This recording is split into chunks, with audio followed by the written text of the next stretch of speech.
This is Overtime, a live series brought.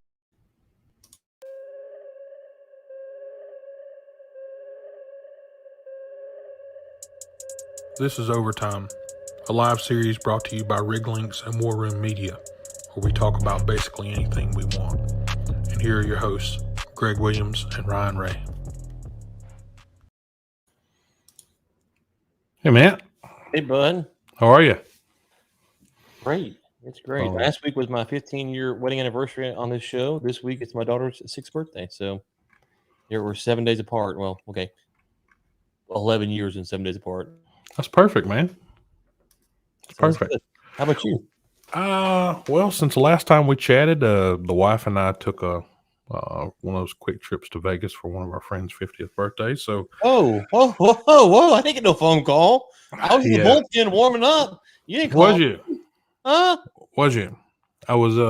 We were there obviously for the Fury and the Wilder fight, so it was a bit busy downtown. But yeah. You didn't go to the fight? No. I didn't go to the fight. But I did you all these pictures of tickets. I did send you a screenshot of the floor seat tickets for it though. 24 grand a piece for a floor seat? So look, if anybody wants to come in and buy floor seats for us for the next big fight in Vegas, like I'm down for that. Jump in there. So here's the question. You go to Vegas. It's $24K to see the Wilder Fury fight on the floor. How much money do you have to win in Vegas to go buy that seat? Is it obviously it's not $24K because you wouldn't do that, I don't think. So no. Is it 50? Is it 75? Is it 100? Is it 200? Is it 300? Like I'd have to win a lot of money to spend $24K to buy. I would just like to win the ticket. That's probably like what I would probably try to do. Everything trying to get to the point, trying to get to the amount of money is just absolutely fruitless. No, I know. I'm just saying, like, if you're on a hot streak, how hot would you have to be? Or if you pulled a slot or whatever game is your game of pleasure, what would you have to? I think if I got 120, I think if I got over 100, I'd start considering it hard, pretty, give it a long look. Okay. Well, yeah. Okay. So in that regards, I'd probably say 50. 50. Whoa, big. Because spender. well, you made your 25 and you put in 25 into a show, right? And so you're on the floor, but taxes on that 50. Yeah, I mean, yeah. Allegedly, you pay taxes. Okay, I gotta pay taxes, Greg. I don't know about you. I gotta pay taxes. I mean, I pay taxes too. I just sometimes I disagree with the amount sometimes, but you still pay it. You still pay it. We need to get a tax attorney to sponsor this podcast if you're talking like that. Yeah, I hear you. But the rooms we stayed at the Flamingo, which is one of the older places in Vegas, and the rooms were free. But we got in that Thursday and we left early Sunday morning. But just a little bit about the trip there. We got in there and tossed our bags in there, and we met our friends down, late Thursday afternoon or whatever for some dinner. But on Friday morning, the wife was working from the room, so she was over there pounding in the keyboard, and she went for a run that morning on the strip. And then we kind of grabbed like a kind of a later breakfast back at the hotel with the friends, right? Made it back up to the room, and around 1:30 in the afternoon, I don't know if anyone has ever been there or has ever heard of this place, but we were comped the rooms on the side with Dre's Beach Club. And I'll go ahead and start the screen share here. But here is Dre's Beach Club, if anyone's never seen a photo of it before. And that's on a sunny day.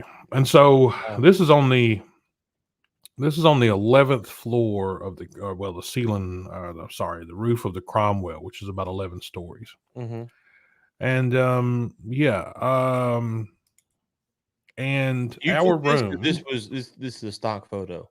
This is a stock photo, but I have a video that looks more packed than that.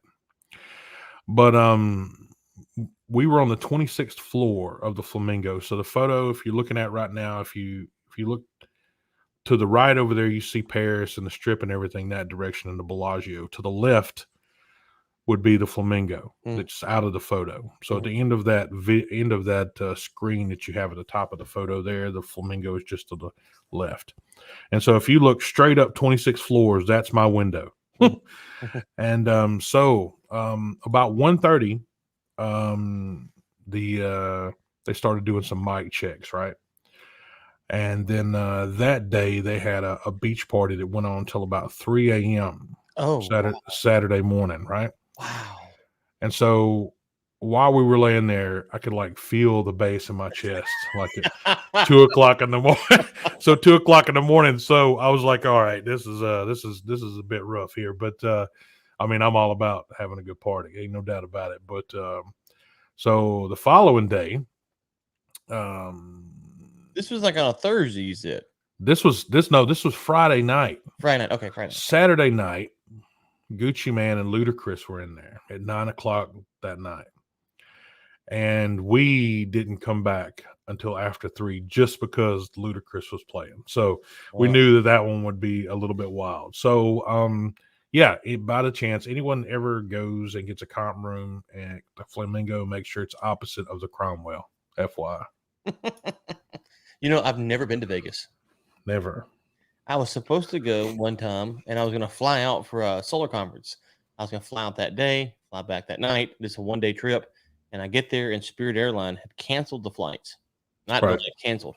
And so I was like, what do I do? And they said, well, we've got a flight coming back that you can leave Dallas-Fort Worth like 4 o'clock or 5 o'clock in the evening, whatever it was. And I was like, right, but see, I've got a return flight that would be leaving Vegas that I had to be on when they're going to cross in the air. They're like, well, we can do it. I'm like, no, you actually can't unless you're going to like shoot me out of one plane and into the other. So, no, I never been. That was my one chance to go. And I got 4 kids, so we don't go on a lot of husband. No, man, you can go do a 1-2 day trip, and it's plenty. You don't need to stay. That's for sure. Well, we'll get into our rundown here. Dusty Baker. Yeah, He's man. on the podcast now. Oh, No, Dusty. he's not. But I like this photo. I'm not a big Dodgers fan, but I figured with the Stros win and all, I'd throw him in there. So Well, hold on. We're gonna get into the Stros versus Sox we're going to talk about the Sox because I'm a Sox fan. You know this, right? Well, we're going to talk about some shade that they throw in, a little bit of shade there. We're going to talk about what Dusty had to say about it. Dusty Baker. Yeah. About Dusty Baker. I don't know. This is my show. Do you want to still co-host with me or what? No, I don't actually. No, I really don't. You don't want to talk. You don't want to talk about the White Sox and the Stros, man. The Red Sox. What are you talking about? The White Sox? I'm saying I was there in 20. What year did the Stros win it? 2017, 2018, Yes. whatever. Yeah. They played the Sox in the ALCS, and I was there. Took an employee and some clients. They're the clients are Stros fans. Right. Obviously, I'm a Sox fan. And I watched Chris Sale get taken to task by Altuve and all them dudes. Little did we know they was beating on trash cans. I still got PTSD from all them home runs. Like they was crushing them that day. So yeah, I'm a little bitter. You're a little bitter? I sat through that for 9 innings as they pounded. It was Verlander versus Sale. I remember telling my guy, I said, listen, you're about to see one of the best pitching matches in the playoffs. And then Sale just gets pounded. I didn't know they had 400 monitors and iPads and vibration devices on their chest. So yeah, go ahead. I'm good. Let's go. I'm ready. Yeah, I went there. They didn't have the 400 iPads and vibration monitors and everything this year. So well, not that we know of, but go ahead. I'm good. Wow. Listen, it's going to be contentious for the next few weeks on this show. I'm just saying. I didn't know you were Stros. I didn't know. I am kind of a Stros fan. I'm from Houston. Why would I not be a Stros fan?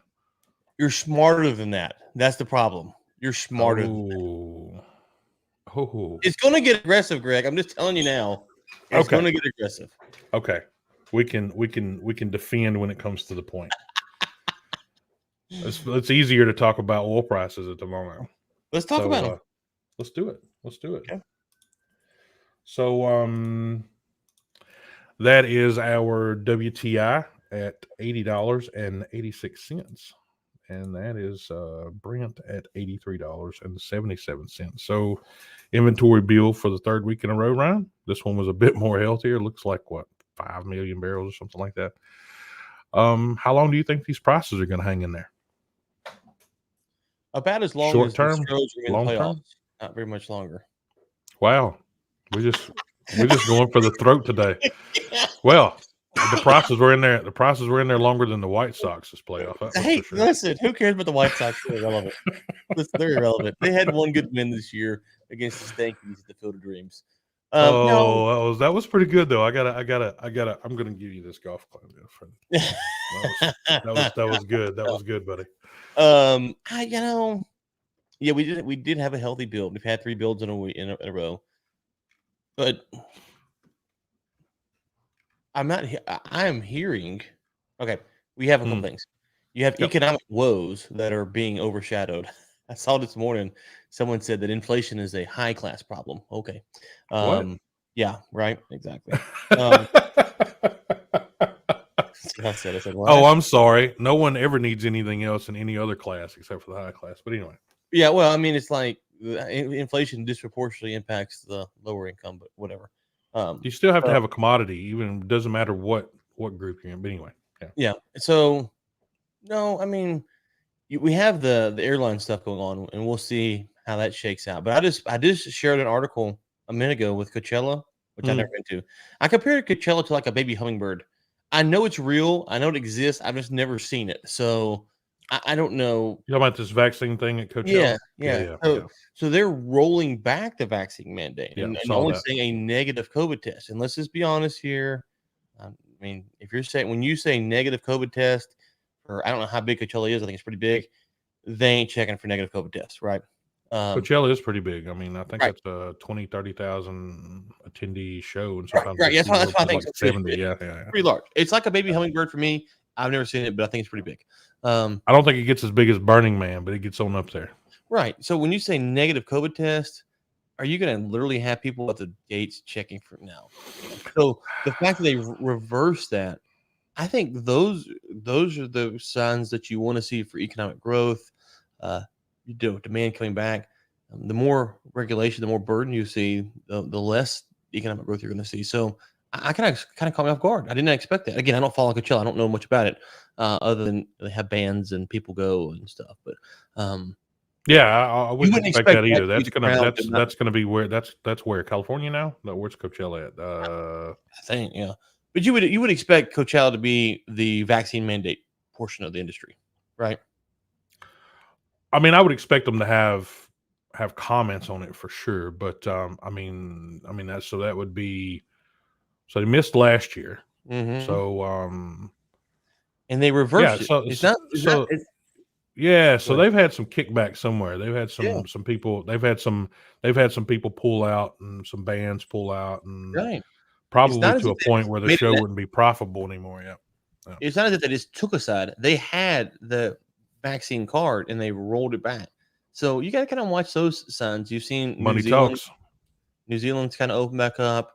Australia, I don't know what's going on down there recently. So I don't know. Australia isn't doing anything, is it? It's still bootstrap lockdown. That's the latest I've seen. I haven't followed lately, but yeah. OPEC saying they're not going to do anything. So if the prices go back down to 75, though, does it really matter? That's the question here. The prices had to go down a lot for it to matter. I agree. I think I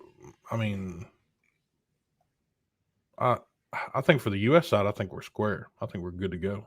I don't think. I think longer term we're good to go. I would be okay with them being here for more than one day.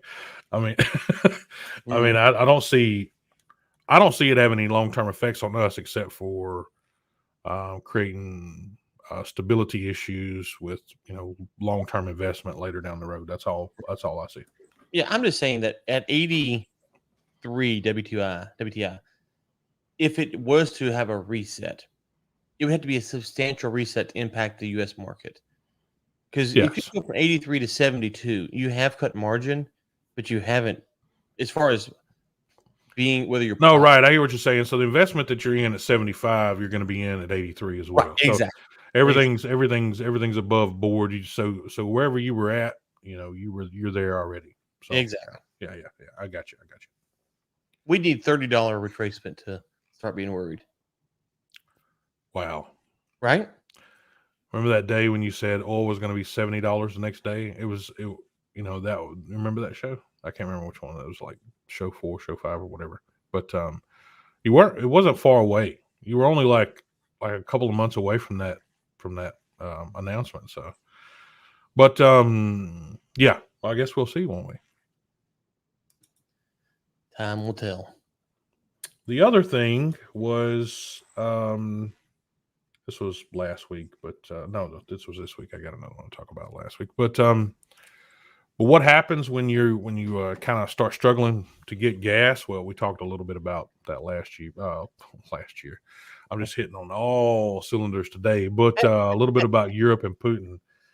But which by the way came out earlier this week and said he'd do it again if they needed any more gas. So he's all about giving Europe some gas. But when you're struggling to keep the heat on, Ryan, what do? You roll back, you go to coal, don't you? Well, I've heard that's what you do. Do we say that aloud? Do we say that aloud? Are we allowed to say that still? We're not getting banned. I think we can still say coal. I think we still. Yeah, I think we're good. I think we're good. Even CEO for Total came out and said, "Look, in balance in the market, you can't have it both ways. You either want your heat or you want your clean energy. So you can't have both at the same time. So people, you have to make your mind up. How are we going to do this?" So I think last week we mentioned this.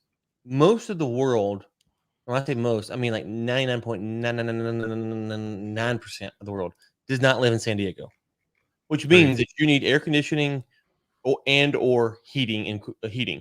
In Texas, you need both. Like there's multiple different times of the year. You don't even know when you need it. That's exactly. There's a few weeks in the spring where you don't need anything, and a few weeks in the fall you don't need anything. But pretty much the rest of the time you're either cooling it off or you're warming it up, which means that your strain on the grid is constant. Whereas in San Diego, it's 72 year round. Make it down to 65 with a breeze. With a breeze, right? Yeah, make it to 83 when it's hot one day, really hot, and 83. So the rest of us, you'd think you'd have a great baseball team too there, but anyway. Can we talk about that for a second? Yeah, go ahead. I think that I want to retire in San Diego, assuming it's really well. You're going to be a Padres fan? I don't see that's the problem. Would you go to the Padres game if you lived in San Diego? Of all the things, why would you not? Because they're terrible. Normally. Yeah, but where else are you going to have a baseball atmosphere? You're going to go to San Francisco? No. I'd go when the Sox came to town. I'd go watch. I'm just saying. Only when the Sox. Right. Only when the Sox come to town. Are we going to fist fight today? It sounds like we're going to fist fight. That's no. We haven't even made it to the part where we're throwing shade at yet. So I mean, I'm just saying. If I was in San Diego and I was getting paid hundreds of millions of dollars and it was 72 degrees, I would struggle to get motivated to baseball. I'd be like, you know what? I'm going to go to the beach. I'm going to go fishing. I'm going to go swimming. I'm going to do something cool. It's just a perfect weather. So anyway, what you're saying is the perfect weather is hurting ticket sales for the Padres because they're not making enough money to pay to get good staff. Is that what you're saying? I'm just saying if I was in San Diego, you'd have to have a really good baseball team for me to go watch them. There has to be a reason that the Padres are never that good. Like when you're in Boston, okay, and you're like, well, what are we going to do? They're like, well, there's not a lot. It's cold. We can go to the Red Sox game. Like, yeah, that'd be kind of fun. There's an atmosphere. When you're in San Diego, man, it's like the world is your oyster. Just go do anything. It's perfect weather. It is nice there. I'm not gonna lie about that. It's nice there. And it's not spent 2 days. Spent 2 days there. It's good. Yeah, and it's not LA. We were down there a few years back. We had to wear a light pullover because it was cool.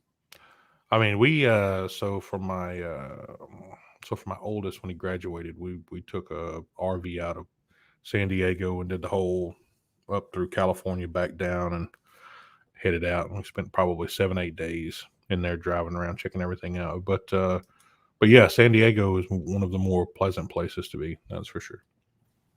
There's a reason all the military's piled up around there. That's for sure. Yeah. Yep. Absolutely. So, like I said, I had one I wanted to chat about from last week, but they were saying that there was a off the chart spike coming, right? I think I don't know. For me, it was even then. It may have still been a bit early, but we just got finished talking about it. But I think on the U.S. side of things, we're where we are. I think some of the other parts of the world that shunned off oil and gas may be feeling a bit worse than we are. But what do you think? Well, I mean, if you haven't, when you're talking about when we talk about off the chart, price spike, nothing can be as off the chart as the price drop last year. So let's that was be real literally here. So chart. They had to redo the exactly, chart. yeah. I mean, they had to extend the negative further down just so the ink would reach it. But on the other side, the price spike we would probably never see anything as drastic as that. So when we think of spikes, we think about the worst possible spike that could ever happen. But what do you compare it to? You can't compare it to the drop that we had. So I don't know. Yeah, I have a couple of thoughts on this. One, a lot of these analysts are, they're selling their book, right? They're trying to get investors to invest. They're trying to probably all watch White Sox games too. So. Well, listen, if they watch White Sox games, they're losers. So that's their own problem. That's their own problem. Red Sox is where it's at. Oh, okay. White Sox. I'm a Red Sox fan. Yeah, I'm a Red Sox guy. I don't care about the White Sox. But the Red Sox. I thought you like White Sox. Oh man, I thought you were talking about the White Sox. No, the Red Sox. We start playing the Stros on Friday. Oh, I'm not worried about that part. I'm talking about what we just left. I'm not talking about where we're going. We can talk about all that. Okay. It's going to be contentious. I'm just telling you, Greg. Next week's show, depending on what's happening, will be contentious. Anyways, oh yeah. So you see this all the time, right? They talk their books. They're trying to get movement, and the other side of that is if you keep saying there's going to be a spike, there's going to be a spike, there's going to be a spike, and there's no spike, well then what do you say then? Well, you dress up as a sheep for Halloween. Well, no. I mean, think about it. If you keep saying there's going to be a spike and there's not, and we make it through winter unscathed, then you can come out and say, see, we don't need oil and gas. We didn't have this big spike. Everyone thought there was a big spike coming in. It didn't happen. And this is why we need to go to renewables now. And that's the reason we didn't winterize everything that we have here. Same. So, and then if there is a spike, you've called it. So I think a lot of this is just people popping their gums. And, do we know how cold the winter will be? No, we really don't. We had an Arctic freeze here in Texas last year. The whole state was literally like a glacier. Will that happen again this year? It's highly unlikely. I mean, it is really unlikely. We have those about every 10 to 20 years, whatever it is, where it's really bad. So the likelihood of back-to-back years is extremely unlikely. So it's you see what I'm saying? It's not as if we're gonna experience that again here in Texas. We could. I don't think it's back-to-back. Right. Right. I don't think it's back-to-back. It should be enough time that probably some people could think about actually putting some real plans in place, though. Well, let's not get carried away with logic. I forgot. It's not the logic show, is it? It's not the logic show. No, not the logic show. I mean, yes, we could see a spike. We just don't know how bad the winter will be. And it's not Greg and Ryan don't know. No one knows. No. Yeah, we just don't know. We don't know what the weather's like next Tuesday. So we'll see. I know what would make it worse, though, is if you didn't have oil and gas. So, I mean, period. Again, the facts. Yes. Facts. That's factual. That's factual. So, yeah, if we have bad winter, though, the prices could go crazy. There's no doubt about it.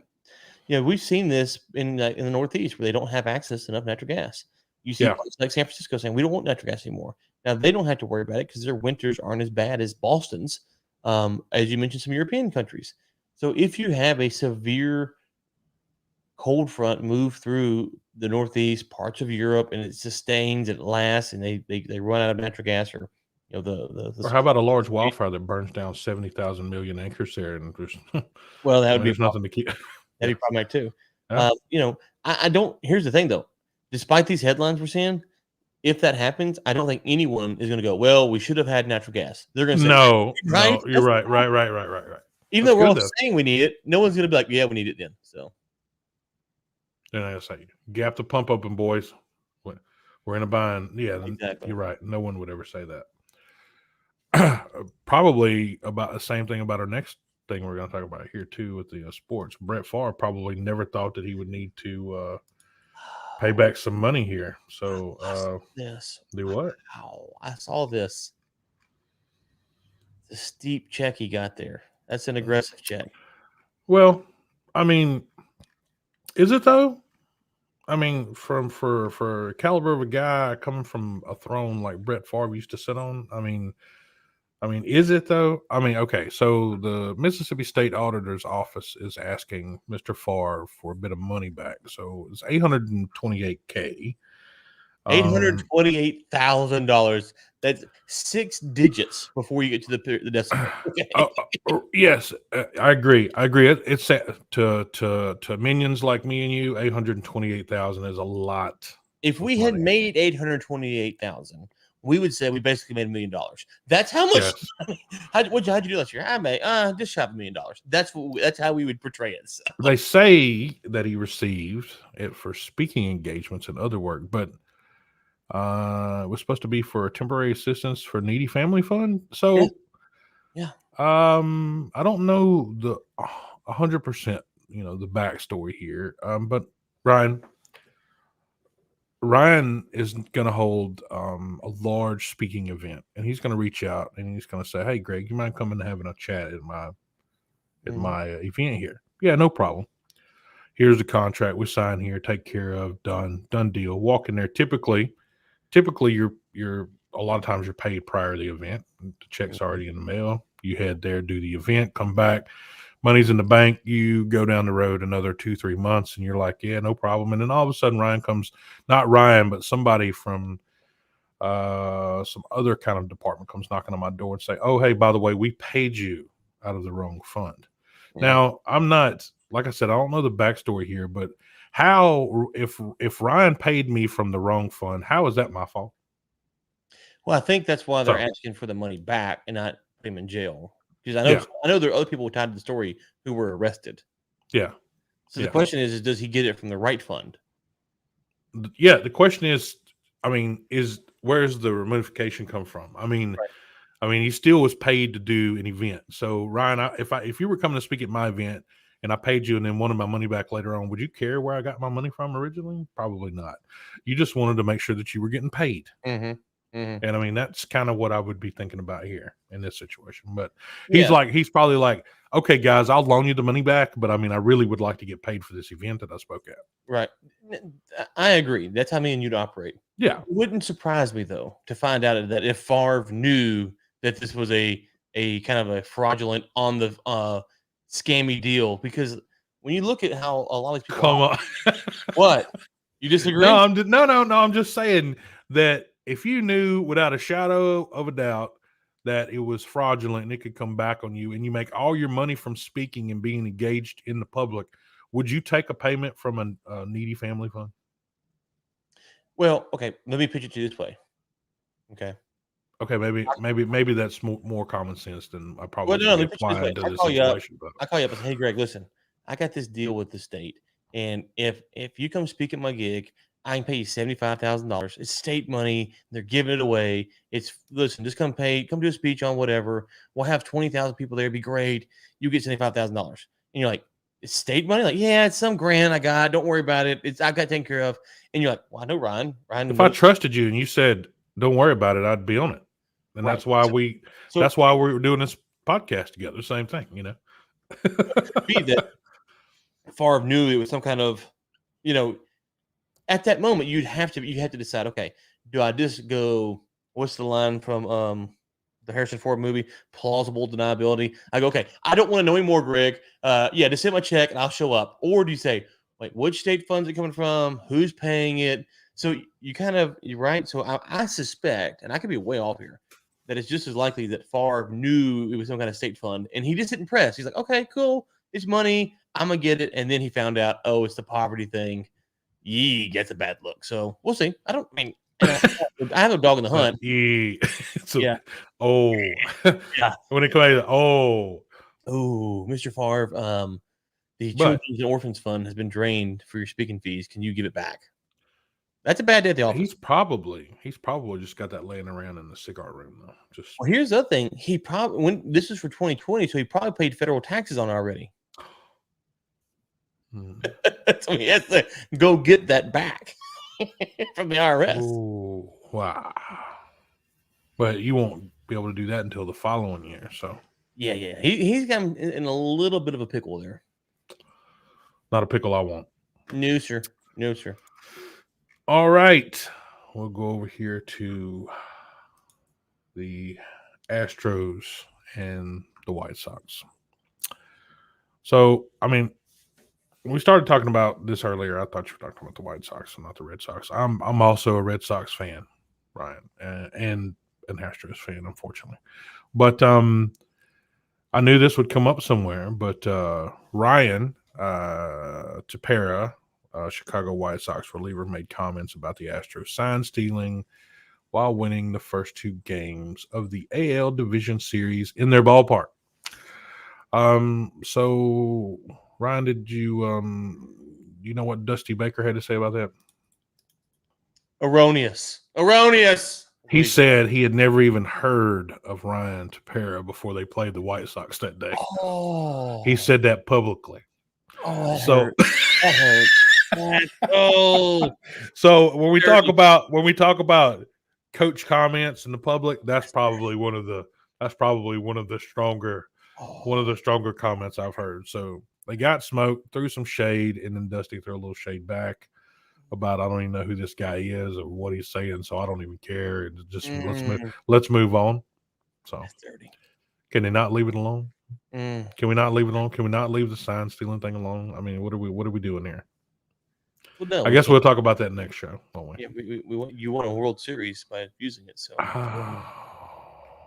yeah, they did. I'll say we. I'll say the city of Houston did, but yeah. That's you. That's y'all, as we say here in Texas. That's y'all. You all, yeah. You all, yeah, y'all. Y'all. You all, yeah, you all is a singular and y'all is plural. That's whatever. Oh, y'all. Well, let's talk about this next show. Moving on. Let's see. Listen, hold on. By next show, real quick. Yeah. So we've got we'll have potentially the series could be over by next show, right? Let's see here. We have yeah. Game 1's tomorrow night. Game 2 is Tuesday, Saturday night. And then let's see here. Where's the detail? Oh, why don't you show me this? So then you have Game 3 on what, Monday? Yeah, Game 3 on Monday. Game 4 will be on Tuesday. Game 5 will be on Wednesday. Game 6 will be on unless it's just neck and neck, it could potentially be over. You're right. Yeah, what I'm saying. So like by next Thursday, one of us could be gloating, and one of us might not show up. Just saying. Oh, if I'm traveling with it, I wouldn't be called gloating with it.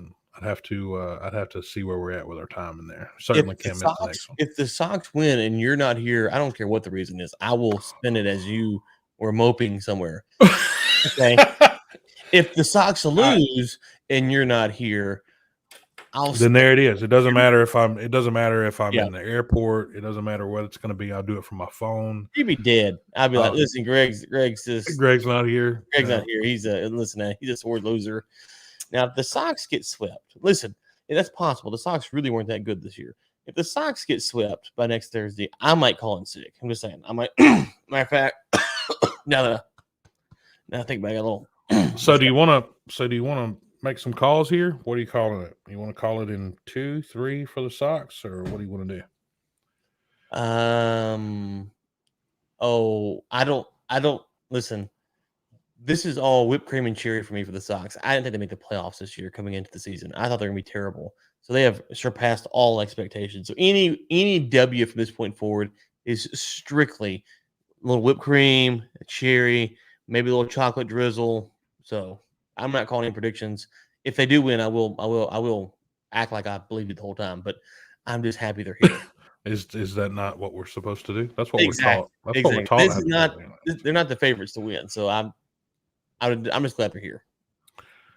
Ryan, there's some good tricks that can be played on people, but getting downright and dirty at someone's wedding is probably not that place to be doing it, especially if it's your kids.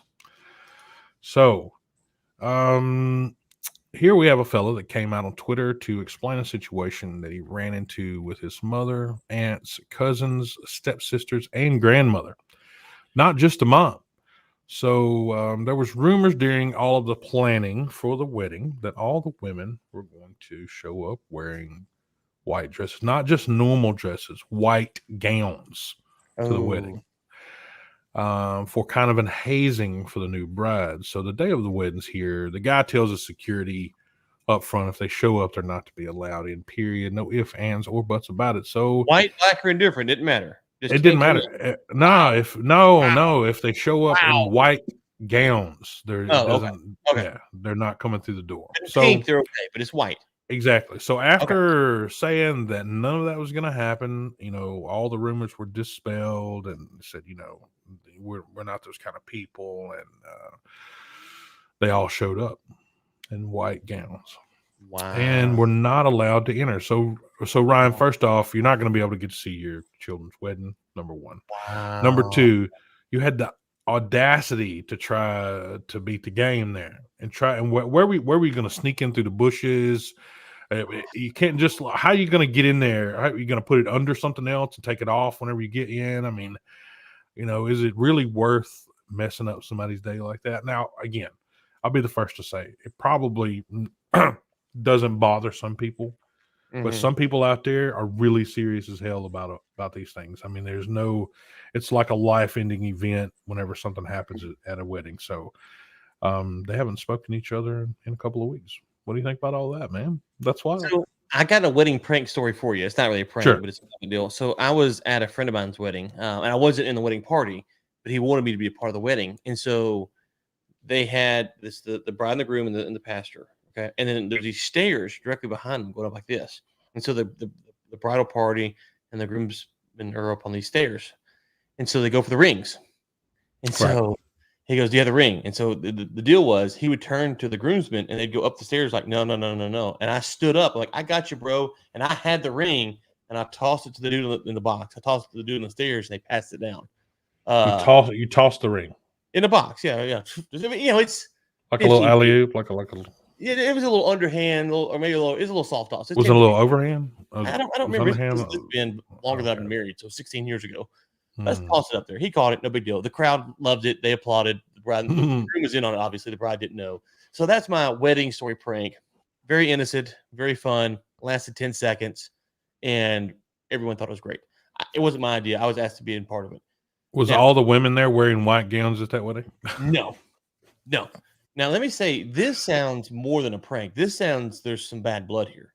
I was thinking the same thing. So in my story, the groom, he wanted to be. We were good friends with the bride and the groom. They were some of our best friends at the time. But he had, no lie, like 7 or 8 brothers, so they were going to be the best men. And that's fine. But he wanted me to be part of the wedding, and that's what he came up with.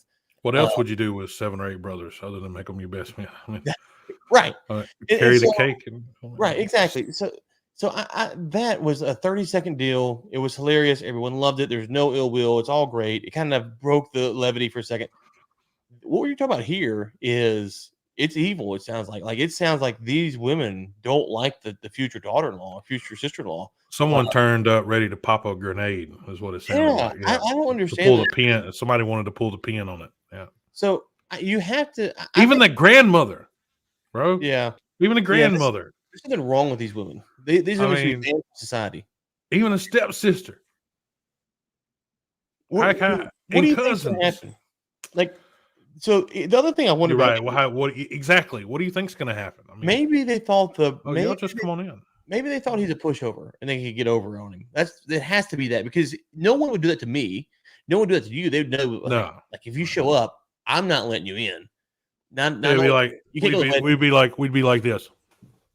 Yeah. Stop. I'd have some big folk. We'll be back in just a moment. It's a temporary moment of silence. I'd have some big folk at the door. You know what I'm saying? Some real big folk at the door. But I don't this sounds, there's more to this story. And why would you miss your son's wedding day? Why would you try to ruin it? Why do you think this is funny? There's something bad. It's a sad story is what I would say. Sad story. And it sounds, I think it's more about, I think there's probably a longer history here of kind of like something going on with the bride whenever she first met the family or something. There's something for all of the women to have a smooth go at the bride it has to be something deeper there for sure. They're mocking her. Make no mistake about it. That's a mock. They're all wearing white is mocking something about her or her past. Exactly. So maybe she'd been married a couple of times before. Maybe they were having to go at her for that. Who knows? Yeah, who knows? But there's some ill will intent there. It says here they tease and roast every new woman that enters the family by marriage by setting up tests to see if they deserve to be part of the family. That's what they said it was. Well, if you're all the wearing white, you're sending a signal. That's not a test. Yeah, that's a message. That is definitely not a test. The Godfather, the fish is sent to the that's what's happening here. The horse's head. This is not some innocent prank. This is evil. The pinky ring finger. Yes, that's right. That's right. With the ring still on the finger. Yes, exactly. It's crazy.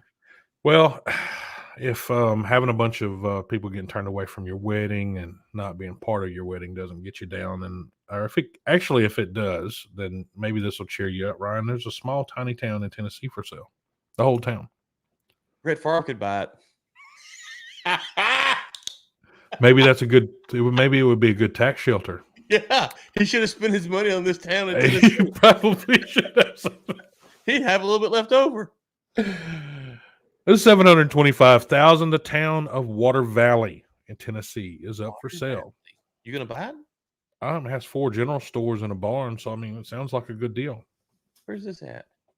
Water Valley, Tennessee. Yeah. I'm gonna see here. You gonna go Google Earth and check it out? Yeah, I'm gonna check it out. Okay, Water Valley, Tennessee. If it's in the Smokies, Water Valley, Tennessee.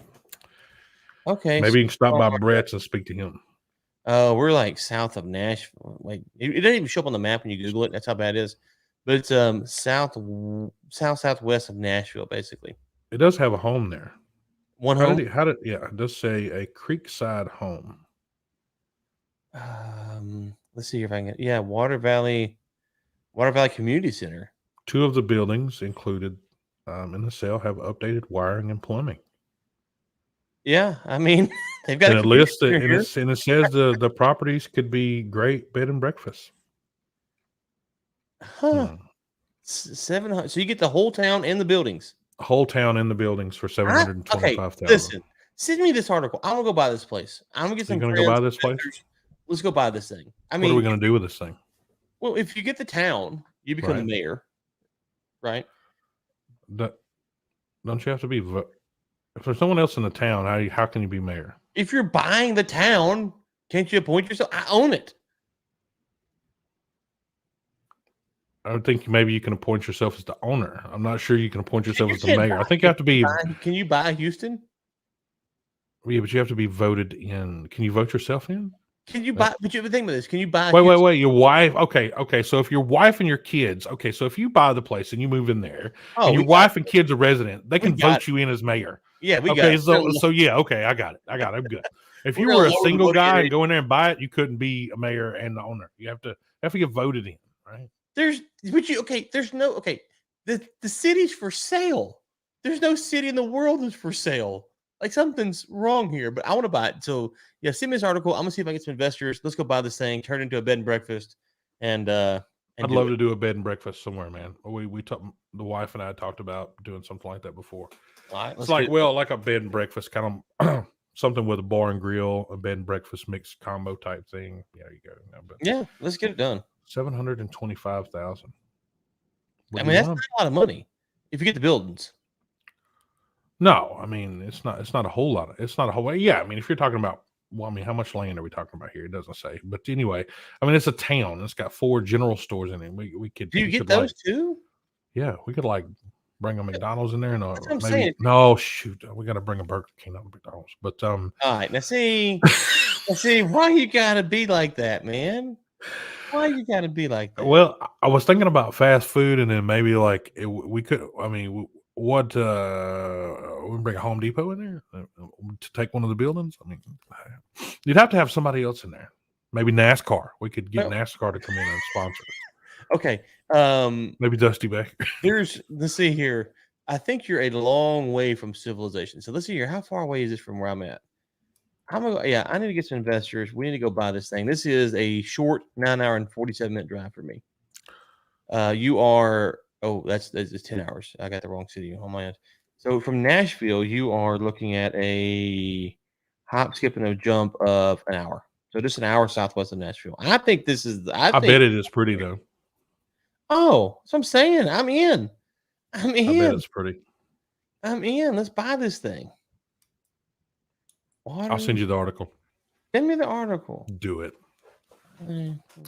Tiny town. This better not be some scam. I found the article. This better be some scam. Water Valley. You don't actually get anything. You just get like the naming rights or something stupid. Yeah. Someone else keeps the mineral rights too, I bet. Tiny town. Probably so you could own a historic Tennessee town, or at least several buildings in the heart of one. The tiny town, Water Valley, it's for sale. Represents the current owners.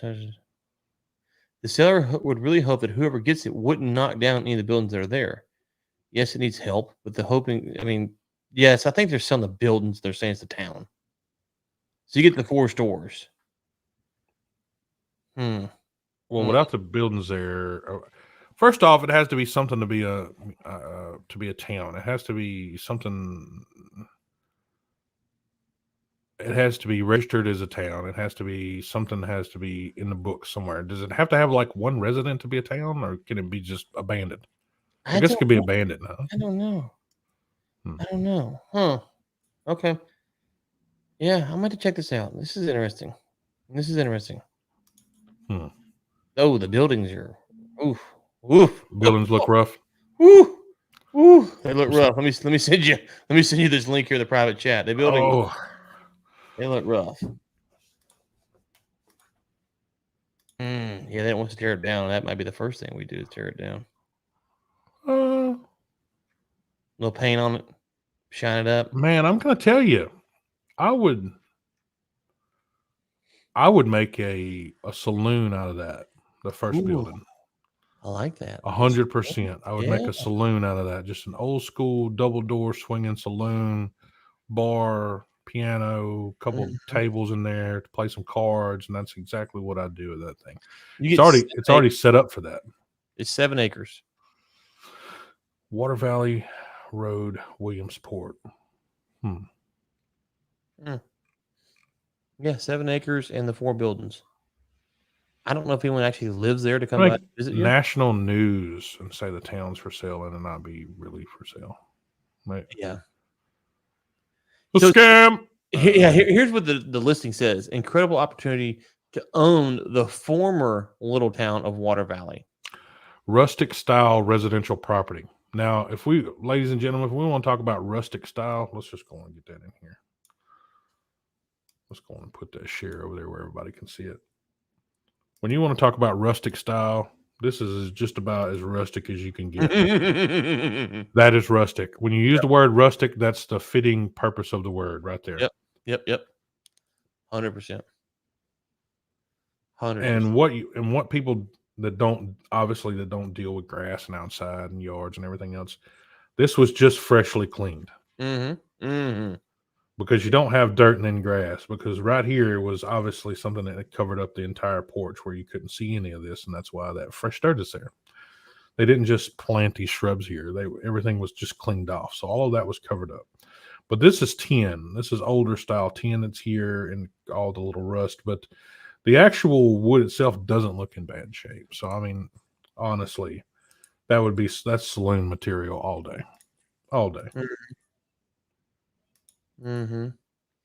But we've seen, some of the older forts in Louisiana looked like this. Some of the older setups, some of the pre-Civil War kind of buildings looked the same way on some of the different plantation homes. Same. But that's raw tin wall in there. It'd be a little warm in there during the summertime, wouldn't it? Yep, it would be. It would be. There's your old counters for your general store and your shelves. And so, yeah, that was actually used back in the day. So look at the property, though. No, it's nice. That's what I'm saying. 7 acres. Let's get it done. It's a nice property. Is that Did they do some Photoshop on that roof? Yeah, maybe. No, I don't know. It looks McDonald's all got brand new tin roofs on them. Interesting. They actually don't look too bad, bud. I keep To be honest. Oh wait, hold on. Sorry, I didn't make it to these. That looks a little rough, but rip that up and put a wooden patio out there. Anyway, I would, if I just had 725 laying around, it'd be done. Go to Brett Favre. Brett, I got this place you want to buy into. What? Can't hear you, bud.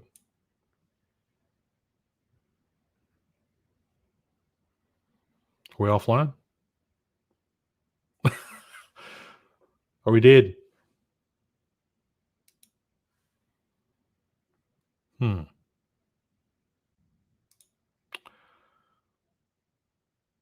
Well, Ryan is off the channel. Well, I guess that's a wrap for us, folks. I am Greg with Lynx, and that was Ryan with War Room Media.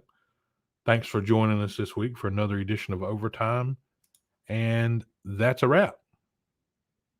You've been watching Overtime, a live series brought to you by Lynx and War Room Media. Your hosts have been Greg Williams and Ryan Ray. For sponsorship opportunities, send us an email at info@riglynx.com. Tune in next Thursday at 10 a.m. CST for another live episode.